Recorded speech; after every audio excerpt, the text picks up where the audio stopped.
नमस्कार दोस्तों, मैं हूं आपका दोस्त कपिल दांगी।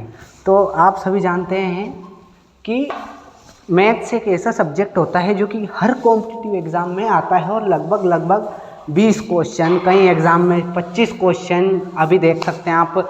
यूपी पुलिस में लगभग 19 क्वेश्चन आ रहे हैं। एसएससी जीडी की बात करें तो मैथ्स के 20 क्वेश्चन आते हैं। मैथ्स में आप एक ऐसा सब्जेक्ट होता है जो आपको पूरे के पूरे नंबर दिला सकता है, लेकिन आप क्या करते हैं कि अर्थमेटिक में तो पूरे के पूरे नंबर ले आते हैं, लेकिन एडवांस में आप रह जाते हैं क्योंकि फॉर्मूले याद नहीं होते हैं। तो आपका दोस्त 3D फॉर्मूले आपको सिर्फ एक क्लास में अभी यहीं के यहीं याद करा देगा। अगर यहीं के यहीं याद ना हो जाए तो बोलना। आपको पूरे फॉर्मूले में सिर्फ 2 चीज़ याद रखनी है। 2 चीज़ क्या? पहली चीज़ एल बी से आपके पूरे इधर के फॉर्मूले बन जाएंगे, घन के, वर्ग के, घनाभ के और आयत के। 4 फॉर्मूले आपके कितने इसमें, कितने 5 इसमें और 5 इसमें, 10 फॉर्मूले आपके सिर्फ एल बी से बन जाएंगे। शंकु के, बेलन के और वृत्त के, इनके क्षेत्रफल आपके बनेंगे पाई आर से। पाई आर के बाद हम बात करें इधर गोले की, तो गोले में भी आपको सिर्फ पाई आर याद रखना है। और बात करें अर्धगोले की, तो अर्धगोले में भी आपको पाई आर याद रखना है। तो आइए वीडियो शुरू करते हैं। तो सबसे पहले एल बी, तो एक सूत्र तो एल बी से ही बन जाता है, एल इंटू बी। ये है आयत का क्षेत्रफल, आयत का क्षेत्रफल एन। तो अभी क्या करते हैं, ये आयत का क्षेत्रफल है और आयत का परिमाप की अगर हम बात करें तो आयत का परिमाप क्या होता है, इन चारों भुजाओं को जोड़ दो। मतलब हमारे पास क्या हो जाएगी, एक लंबाई ये, एक लंबाई ये, एक चौड़ाई ये, एक चौड़ाई ये, तो कुल मिलाकर 2 लंबाई और 2 चौड़ाई हमारे पास हो जाएगी। तो हम क्या करते हैं, 2 को कॉमन ले लेते हैं और एल प्लस बी, ये हमारा सूत्र हो जाएगा परिमाप का 2l प्लस बी। जिसके बाद क्या है, आपका आ जाता है 3D फिगर। 3D फिगर में आपके 3 फॉर्मूले बनेंगे। देखिए मैं आपको समझाने के लिए लेकर आया हूँ एक ये। अब अगर हम बात करें तो ये बिल्कुल घनाभ है ये। अब इसमें वक्र पृष्ठ क्षेत्रफल क्या होता है, इस सतह का पूरा क्षेत्रफल, इस सतह का पूरा क्षेत्रफल, इसका और इसका, इन चारों सतह का पूरा क्षेत्रफल, इसको बोलते हैं वक्र पृष्ठ क्षेत्रफल। कुछ भी नहीं करना है, एल प्लस बी याद रखना है बस। एल प्लस बी इसमें था। अगर इसके परिमाप के क्षेत्रफल, परिमाप के सूत्र में अगर ऊंचाई का गुणा कर दे तो इसका वक्र पृष्ठ क्षेत्रफल निकल आएगा। तो इसका परिमाप क्या था, 2l plus B into H. ये कर देंगे हम तो इसका पूरा वक्र पृष्ठ क्षेत्रफल निकल आएगा। अब बात करें हम इसके संपूर्ण पृष्ठ क्षेत्रफल की, तो इसकी जो 4 सतह थी ये था वक्र पृष्ठ क्षेत्रफल। अब हमको निकालना है इसका ऊपर का क्षेत्रफल और इसमें नीचे का क्षेत्रफल। तो 2 इसके अपन क्षेत्रफल इसमें जोड़ देते हैं। तो इसमें अगर 2 ऊपर का, एक ऊपर का जुड़ेगा, एक नीचे का जुड़ेगा, तो इसमें क्या हो जाएगा कि इसमें टोटल एल बी, एक साइड इसकी हो जाएगी ये, यहाँ से समझिए, एक साइड इसकी ये लंबाई, ये चौड़ाई, इसके पूरे 6 आयत है। तो एक आपकी ये हो जाएगी ये लंबाई, ये चौड़ाई, एक इसकी ये लंबाई, ये चौड़ाई, एक ये ऊपर की हो जाएगी आपकी ये लंबाई, ये चौड़ाई। तो बात करें हम इसकी, तो कुल मिला के हमारे पास हो जाएगा 2LB प्लस लंबाई इंटू चौड़ाई प्लस चौड़ाई इंटू ऊंचाई प्लस ऊंचाई इंटू लंबाई, L plus B, B plus L, B plus H और एच प्लस एल। ये आपका हो जाएगा संपूर्ण पृष्ठ क्षेत्रफल का। तो समझने की कोशिश करिए इसका आयतन। क्षेत्रफल में अगर ऊंचाई का गुणा कर दे तो इसका आयतन निकल आता है घनाभ का। घनाभ, अगर आयत के क्षेत्रफल में ऊंचाई का गुणा करते हैं तो घनाभ का आयतन निकल आता है। और अगर वक्र पृष्ठ क्षेत्रफल में क्या किया था हमने, अगर परिमाप में ऊंचाई का गुणा करते हैं तो वक्र पृष्ठ क्षेत्रफल निकल आता है। और अगर क्षेत्रफल में ऊंचाई का गुणा करें तो क्या निकल आता है, इसका आयतन निकल आता है।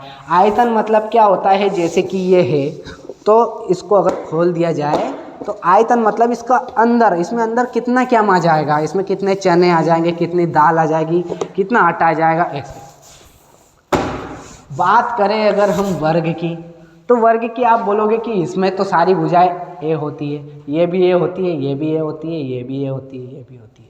समझने की कोशिश करिए थोड़ी। सारी भुजाएं इसमें ए होती है, तो इसमें लंबाई चौड़ाई का तो कुछ काम नहीं है, लेकिन आप फिर भी याद रखिए एल बी। तो हम इसमें क्या करते थे, लंबाई इंटू चौड़ाई, तो इसमें ये ए इंटू ए, तो इसको एक को लंबाई मान लो, एक को चौड़ाई मान लो, एक ही बात है। तो इसको करेंगे हम ए इंटू ए बराबर ए स्क्वायर। अब इसके हम बात करें परिमाप की, तो परिमाप इसका क्या होता है, ए, एक ये एक ये एक ये, कितने हो रहा है, पूरी सतह को अगर जोड़ दे तो इसका परिमाप निकल आएगा। तो परिमाप कितने हो गए, 1 2 3 4, परिमाप होता है इसका 4a। अब इसका परिमाप, इसका वक्र पृष्ठ क्षेत्रफल अगर इसका निकालेंगे हम, तो मैं आपको समझाने के लिए लेकर आया हूँ ये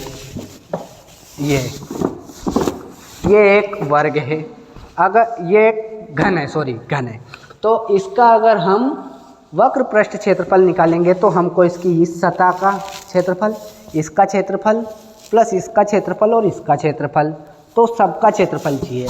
तो हमने वर्ग का क्षेत्रफल निकाला था, तो हमें क्या मिला था, ए स्क्वायर। मगर इसको हम ऐसे देखेंगे तो एक वर्ग दिखाई देगा, एक वर्ग, तो एक वर्ग क्या आपका ए स्क्वायर, तो 4a है।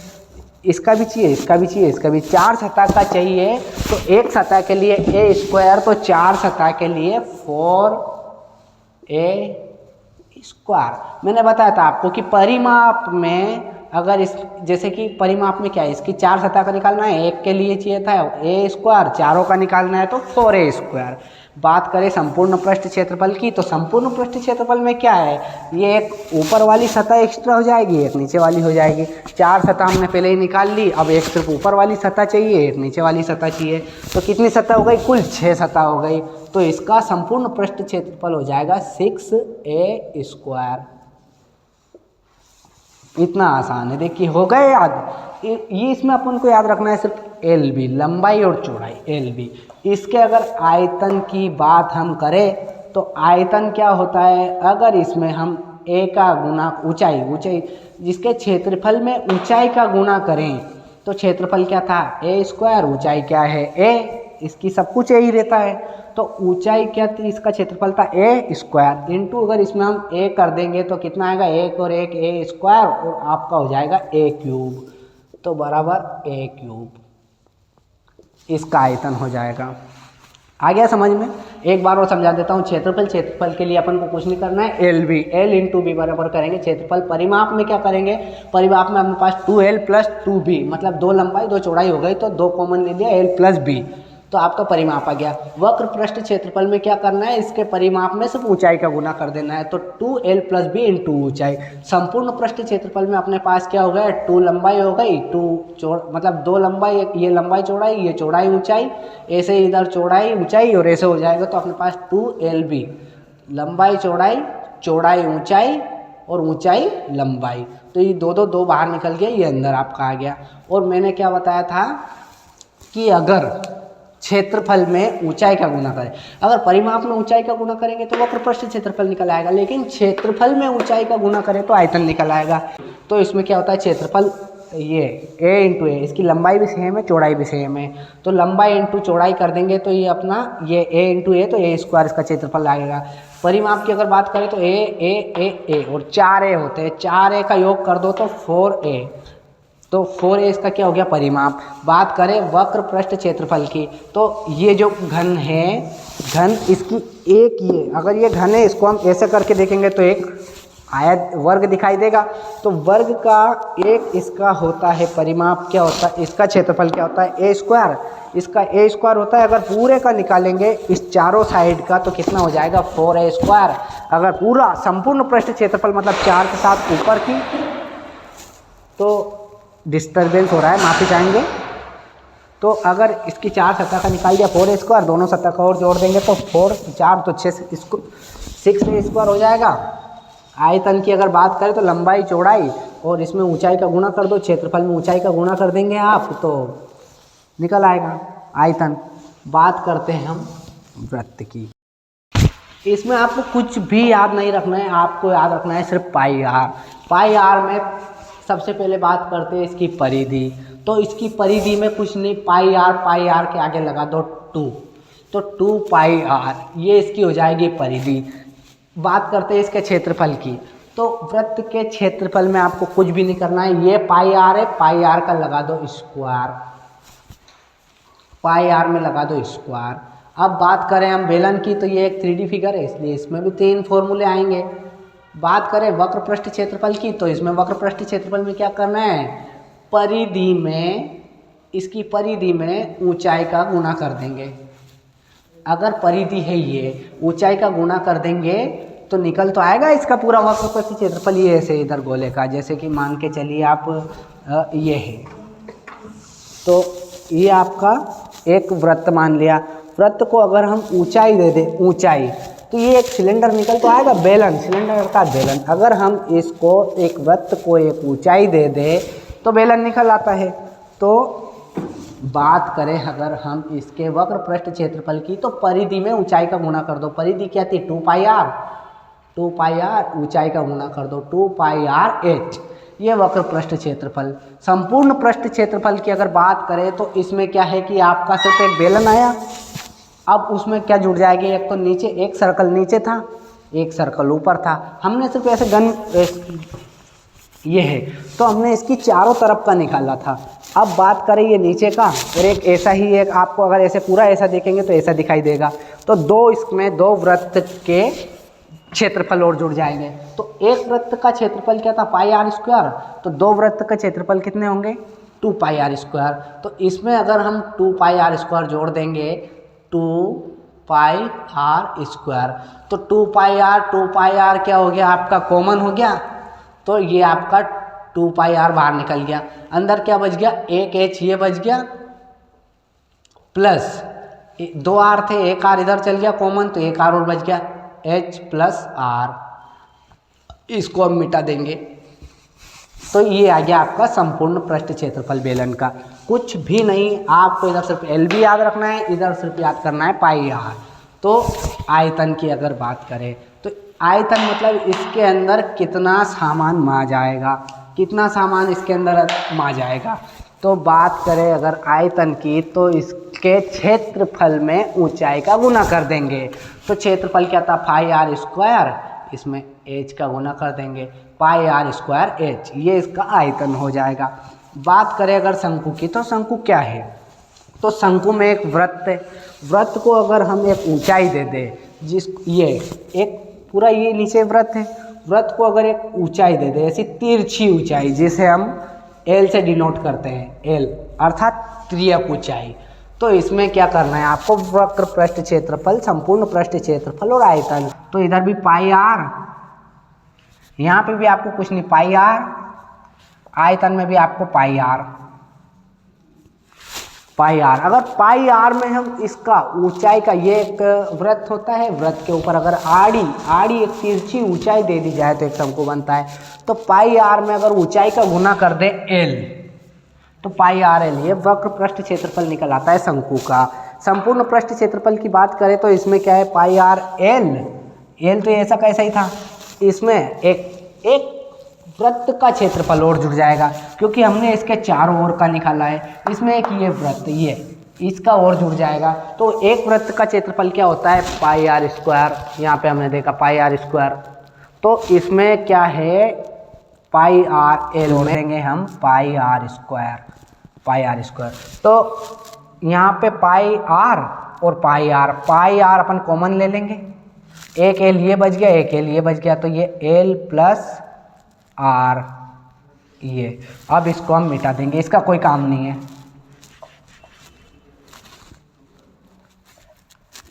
इतना आसान है।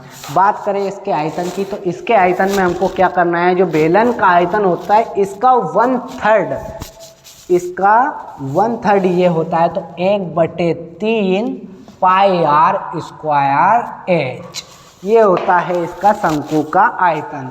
तो बहुत ही आसान भाषा में हम समझ रहे हैं, डिस्टर्बेंस हो रहा है मान रहे हैं क्लास में, लेकिन आप समझने की कोशिश कीजिए। एग्ज़ाम पास है, जितने जल्दी समझेंगे उतना आसान है, बिल्कुल कठिन नहीं है। इसमें हम एक बार और समझा देता हूँ मैं, ये आपका है वृत्त, वृत्त।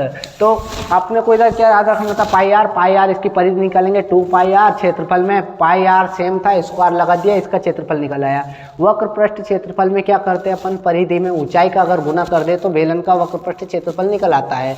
तो जिसके बाद संपूर्ण पृष्ठ क्षेत्रफल, इसमें दो वृत्त का क्षेत्रफल अगर जोड़ दिया जाए तो संपूर्ण पृष्ठ क्षेत्रफल निकल आता है। तो इसका जो वक्र पृष्ठ क्षेत्रफल ये था, उसमें अगर अपन ने दो वृत्त का क्षेत्रफल और जोड़ दिया तो ये आपका ये निकल आया। जिसके बाद आयतन की अगर बात करते हैं तो इसके क्षेत्रफल में अगर ऊंचाई का गुना कर दे तो आपका आयतन निकल आता है। जिसके बाद हम बात करें शंकु की, तो शंकु का जो है पाई आर में अगर ऊंचाई का, इसकी तिर्यक ऊंचाई का गुना कर दे तो इसका वक्र पृष्ठ क्षेत्रफल निकल आता है। संपूर्ण पृष्ठ क्षेत्रफल की बात करें तो पाई आर में हम, जैसे कि ये है इसका वक्र पृष्ठ क्षेत्रफल, इसमें एक वृत्त का क्षेत्रफल और जोड़ देंगे तो इसका संपूर्ण पृष्ठ क्षेत्रफल निकल आएगा। आयतन की बात करें तो इसके आयतन का 1/3 होता है ये। बात करें गोले की, तो गोले में भी आपको कुछ याद नहीं रखना है, इसमें भी आपको याद रखना है पाई आर, इसका वक्र पृष्ठ क्षेत्रफल और संपूर्ण पृष्ठ क्षेत्रफल एक होता है। क्योंकि आप बॉल को उठा कर देखिए, बॉल आपको चारों तरफ से समान दिखाई देगी, तो इसका क्या होता है पाई आर, जैसे वृत्त इसका होता है 4 पाई आर स्क्वायर, और ये भी होता है संपूर्ण पृष्ठ क्षेत्रफल भी 4 pi r square, 4 pi r square. इसके आयतन की अगर बात करें तो इसका आयतन होता है 4/3 पाई आर स्क्वायर एच। अर्धगोले की बात करें तो ये हमने इसको गोले को काट कर आधा कर दिया, तो आधा कर दिया तो वक्र पृष्ठ क्षेत्रफल इसका आधा हो जाएगा, तो 4 पाई आर स्क्वायर का 2 पाई आर स्क्वायर। संपूर्ण पृष्ठ क्षेत्रफल इसका जो था 4 पाई आर स्क्वायर था। अब हमने क्या किया, इसको काट दिया, तो इसका वक्र पृष्ठ क्षेत्रफल ये है, प्लस इसमें एक वृत्त का क्षेत्रफल, ये अगर इसको कटे हुए गोले को हम ऐसे देखेंगे तो एक वृत्त दिखाई देगा, तो इसके वक्र पृष्ठ क्षेत्रफल में एक वृत्त का क्षेत्रफल अगर जोड़ दें हम, क्या होता है वृत्त का क्षेत्रफल पाई आर स्क्वायर। तो 2 pi r plus pi r square, तो क्या हो गया हमारा 3 pi r square, 3 pi r square, इसको बिठा देंगे, ये इसका संपूर्ण पृष्ठ क्षेत्रफल हो गया। आयतन की अगर बात करें अगर इसके आयतन की, तो इसका आयतन 4/3 का हम आधा कर देंगे तो 2/3 पाई आर स्क्वायर एच, ये इसका क्षेत्रफल हो जाता है आपका आसान सा। ये गोले का हो गया, ये अर्धगोले का हो गया, ये आपका शंकु का हो गया, ये आपका हो गया बेलन का। यहाँ पे आपको बता दिया वृत्त का। कुछ भी याद नहीं करना है आपको, पूरे फॉर्मूले सिर्फ पाई आर और एल बी से इधर के पूरे फॉर्मूले याद किए आपने अभी, और पाई आर से इधर के पूरे फॉर्मूले याद किए। तो सिर्फ 4 अक्षर एल बी और पाई आर से आपने पूरे फॉर्मूले याद किए। तो डिस्टरबेंस हुआ, बीच में डिस्टरबेंस हुआ, कोई बात नहीं, माफ़ी चाहेंगे उसके लिए, यहाँ पे होता रहता है डिस्टरबेंस, लेकिन आपको क्लास में फोकस रखना है। तो अधिकतर क्या है, अब आप इसके बाद फॉर्मूले आपको याद करने में कोई दिक्कत नहीं होगी, फॉर्मूले आपको मैंने यहीं पर याद करा दिए। आप सिर्फ क्या करना है, इनको एक बार ये वीडियो देखना, जिसके बाद आप एक बार सिर्फ घर पर प्रैक्टिस कर लेना, सिर्फ लिख कर देखना आपकी कैसे बने, सिर्फ जिसके बाद आपकी प्रैक्टिस हो जाएगी, जिसके बाद आपको पूरे फॉर्मूले डायरेक्ट सिर्फ और सिर्फ 20 मिनट में याद कराने की मैं गारंटी देता हूँ, जिसके बाद आपका एक भी क्वेश्चन गलत नहीं होगा। चूँकि एसएससी जीडी में आपके आते हैं 20 क्वेश्चन, 2 या 3 क्वेश्चन आपके आते हैं ये 2D या 3D क्षेत्रमितीय ज्यामिति से। तो आप लगभग 17 स्कोर तो कर ही देते थे, लगभग यही छोड़ते हैं, अधिकतर स्टूडेंट लगभग यही छोड़ते हैं। तो इस क्लास के बाद आपके ये क्वेश्चन भी नहीं छूटेंगे। आई होप आपको समझ में आया होगा। थैंक यू सो मच, जय हिंद।